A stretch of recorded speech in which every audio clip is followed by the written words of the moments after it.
The Prophet ﷺ, when we look at the example of how we treated the old people and the weak people, wallahi, our minds cannot grasp it. And we just want to see his face and kiss it night and day, night and day, night and day. SubhanAllah. The Prophet ﷺ, once he saw an old woman, and you might know this story. He didn't ask about her religion or what she followed or where she came from. This is not important to the Muslims. Because when you're sincere, it doesn't matter what color you are, what nationality you are, what status you come from, what religion you are. Good service is good service.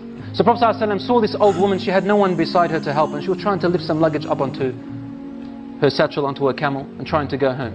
When the Prophet ﷺ saw her, immediately raced to help her. He carried them on top and helped her and dragged the camel along and helped the old woman and kept her company all the way until she reached her home. Put her luggage down, made her comfortable, and made sure that everything has been given to her. So then she looked at him and said to him, "Oh young man, your face is full of light and your words are full of comfort.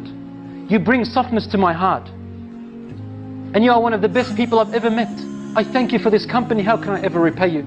The only thing I have is not wealth or money or possessions, but I have an advice for you." In those days, advices used to be bought for the price of camels in those days, like a price of car today. So he said, "Yes, advise me." Prophet ﷺ used to accept advices from old women. So she said to him, "There is a man, his name is Muhammad, and he's a very bad man. He has disunited the people and disunited us from our family. He teaches people sorcery and he leads them astray from the ancestral belief.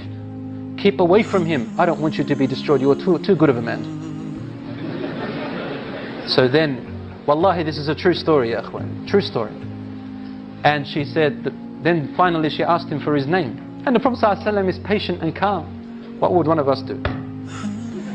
He turned around and smiled and said, "My name is Muhammad sallallahu alayhi wasallam." She said, "Muhammad sallallahu alayhi wasallam." She could not do anything except sit down on her knees and say, "Ashhadu an la ilaha illallah wa annaka rasulullah." I bear witness that there is only one God and you are his messenger. Because only a messenger can be this way. Only a messenger can be this way. Brothers and sisters, our da'wah doesn't have to be given with our tongues all the time. Some of us are not good with our tongues, but maybe in our character and attitude, which we lack so much today.